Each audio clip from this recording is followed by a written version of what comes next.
I appreciate you being here, Amiibo. You know, it's Monday. You know, Monday means that we're having our our weekly locker talk. That's all.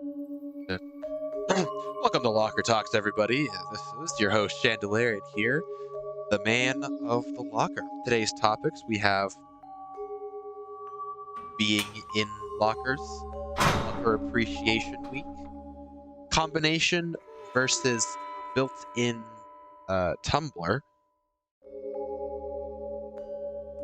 benefits of carrying a blowtorch so that you can just steal and unsteal your locker at will. Now, see, personally for me, I prefer something like it's your standard 6 feet by roughly 1.5 feet. So at 6 feet by 1.5 feet, 1.5 feet, kind of casket locker. It's really tall. You can put shelves in here. You could fit a whole person in here actually, which makes it great if you ever want to, go out and you have the intention of, I don't know, bullying somebody. You could fit someone in here, or if, say, you're experiencing a zombie apocalypse, you could hide in these lockers, and since zombies are too dumb to operate combination locks, they can't get to you, and thus you're safe. Other great features of a full-body casket locker: it does, in fact, double as a flotation device. So if you ever, if the world ever floods and you can't find a boat, your casket locker's got you.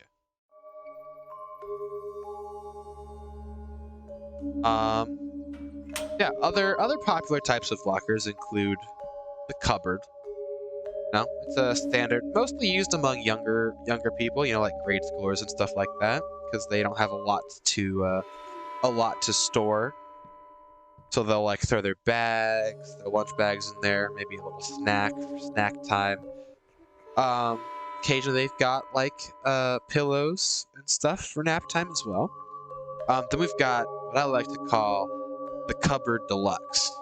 Now the Cupboard Deluxe is a special type of locker, right? Comes in 2 stages. We've got the top stage, bookshelf stage. Technical name for it is the book and shelving, because it does come from Kia. Then we've got down here, which is just your cubby space.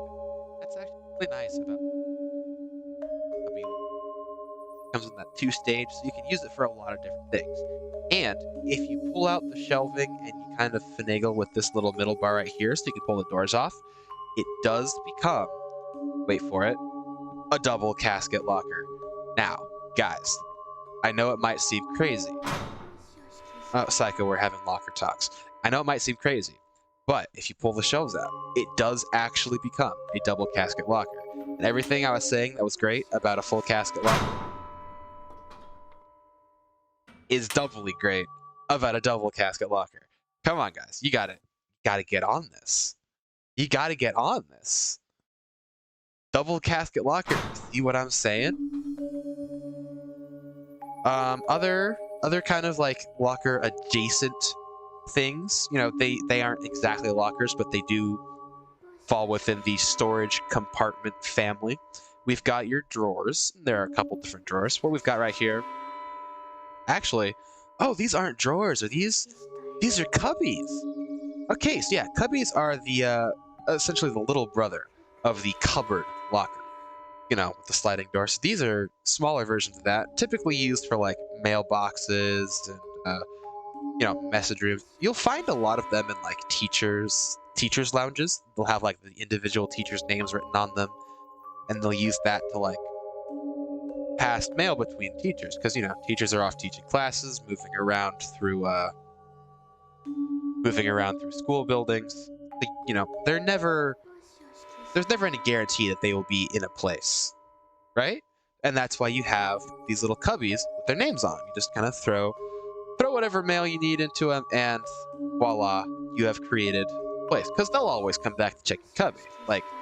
Something about just the design of the cubby always draws some people back to them. But yes, anyway, back to what I was saying. We were kind of looking at the wider storage unit family. We have the desk space, which isn't technically a storage unit in and of itself, as it is kind of an improvisation. Do I have shoes on? I do. Okay, we can kind of go for a tour. Kind of go for a tour of the school with a variety of different storage units. But yeah, the desk space is not really a storage unit in and of itself, more than it is just kind of a pocket created by construction that we use to store things. If you want something more specifically designed for storage, we've got, again, cubbies, and we've got cubbies. We've got locked cubbies with a nice kind of a half-inch. Then we do have great. Oh, come on! I was in the middle of locker talk, psycho. You know how hard it is to improvise that many PS facts? Hello. Okay, are we back to having... You know what? We're just going to have locker talks while she's chasing us. So down here, we've got some nice small shoe lockers. And you can use shoe lockers for a lot of different things. Obviously, this is where you put your day shoes. And now, day shoes and night shoes is really more of an Asian thing. It's big in Japan. I know that I think they use it in Korea as well. I don't know about other Asian countries. But essentially, when you enter a building, take off your outside shoes, because of course you would. Your outside shoes are nasty. They've been outside. You have a second pair of shoes, and you use that to walk around inside the building. You'll store whichever pair of shoes you're not currently in your personal locker. You can also store things like letters, small food items in there as well, although it's not recommended to leave food items in there for super long, especially if they need to be temperature controlled, because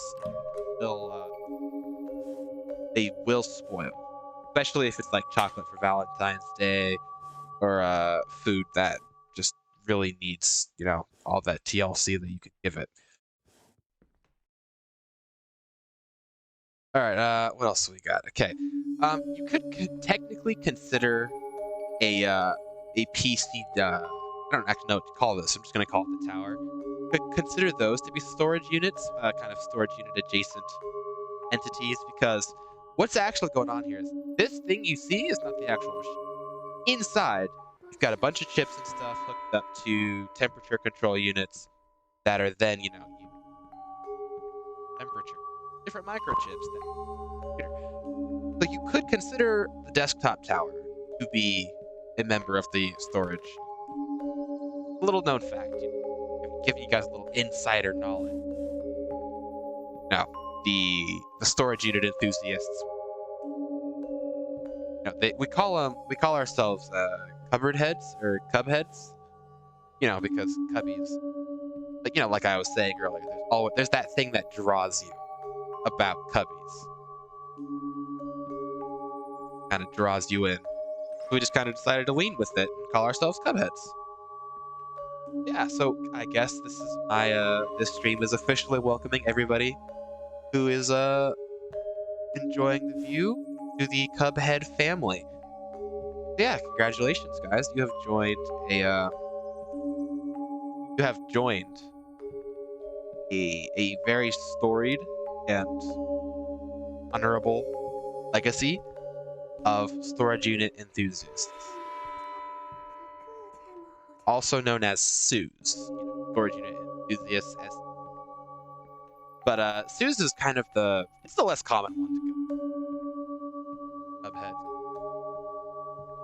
Only really use the term SU if you're being very formal. We went to the SU convention. You wouldn't say you went to the Cubhead convention because, that's ridiculous. Why would you say Cubhead convention? Like saying you're going to the AL convention. Going to the Friend convention. It is. You're not going to the content creator convention. You're going to TwitchCon or VidCon. Yeah, if you're ever going to a convention, remember to use the term SU instead of Cubhead. But if you're like informal, just hanging out with your friends, like on a forum or whatever, love's the Cubhead. It'll let people who are in the know that you are in the know, and also who has a really negative connotation got Mary Sue.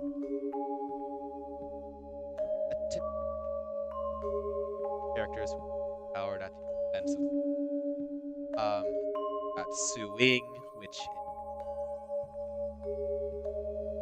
America action against a person for another Church of. Then we've got Sue. Now, this might seem, but this version of Sue I'm talking actually Ally Sue, person that I don't actually know certain most encountered effects of. All right, Tashawn, you're leaving. All right, well, I hope you will. I wish you well, and I hope you will engage with the Cubhead community or in the future. Wish you a great rest of your. What time it is?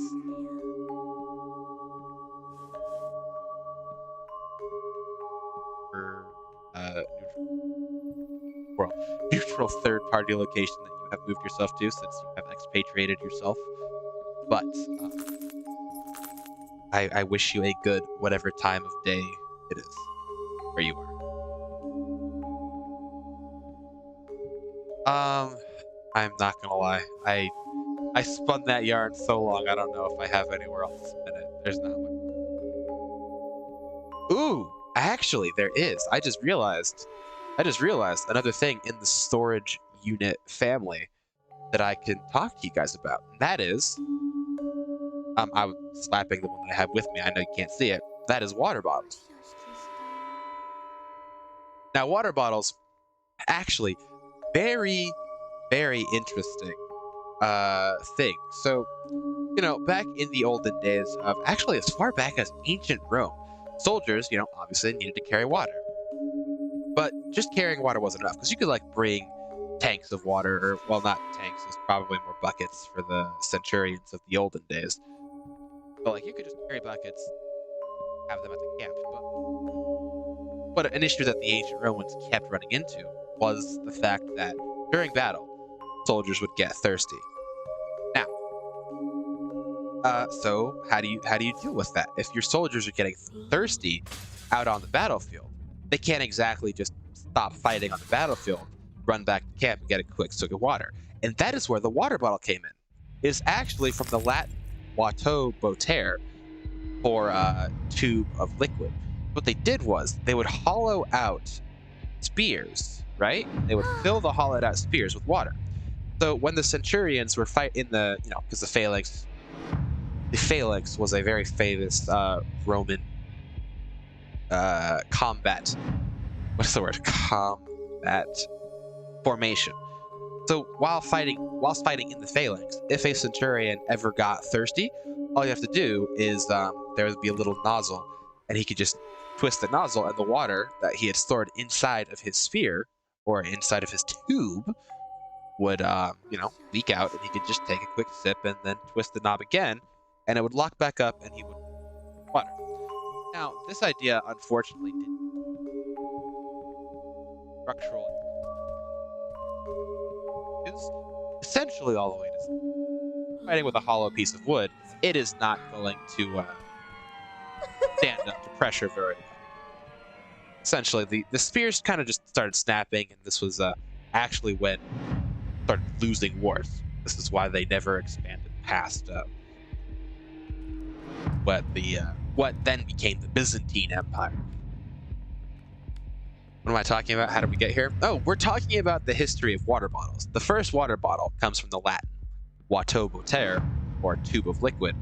First water bottle was actually a hollowed out sphere used by Roman centurions on the battlefield to get a quick sip of water if they were ever feeling thirsty, which did happen quite often.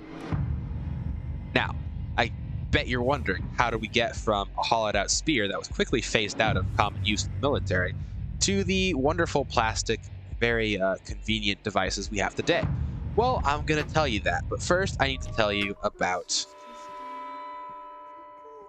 I'm not really sure. I guess we can just jump straight to how they evolved into present-day water bottles.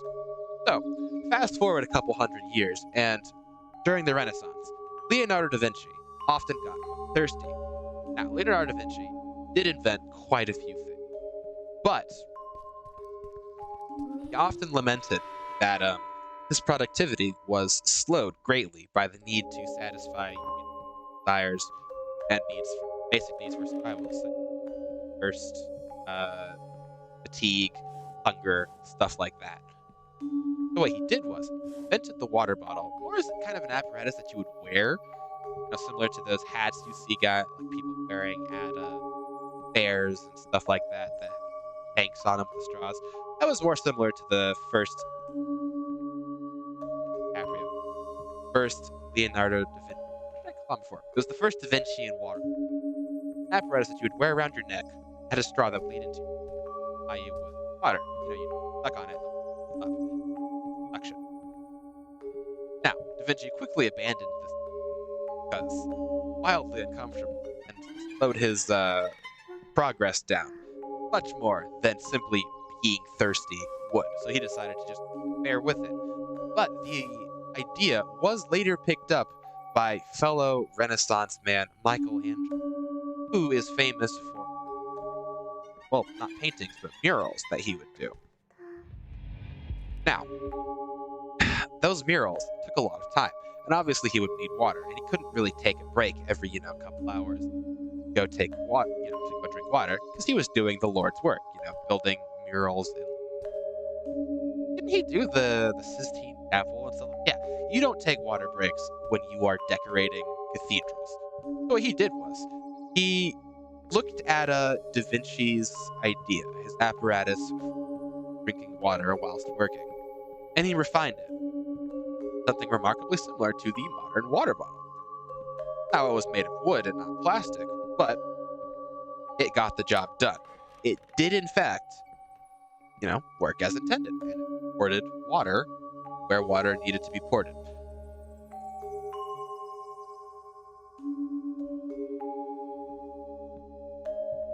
And pretty much from that point forward, it was just small revisions, replacing certain components with certain components, adding a lid so that for sporting events, when you're running and you just kind of quickly need to take a swig, it wouldn't just kind of spill all out over you.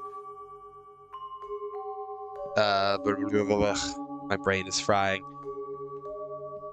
And then, finally, after the discovery of plastic, obviously water bottles had to be, oh, my hand is in so much pain. Water bottles had to be included in the boom of plastic. The first plastic water bottle was actually quite a sensation. It was featured in the World Fair, the same one where George Ferris debuted his famous, gigantic wheel, Ferris wheel. That is actually a real true-to-life fact. Not the fact that the plastic water bottle was at the fair, but that his name was George Ferris. Although I might be wrong. There's a decent possibility that I was incorrect about that. But,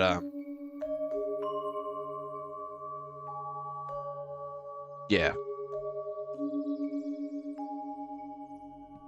So yeah, debuted at the World Fair in, what was it, 1920, I think.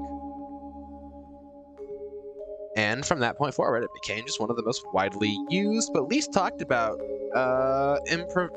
improvements to daily life. Yeah, that is the history of water bottles, a storage unit adjacent type thing. And it's a good thing to just kind of be generally aware of other stuff as a Cubhead. Sweet mercy. I hate you. I hate you. I hate you. I hate you. I hate you. I hate you. I hate you. You should be coming from behind me, right?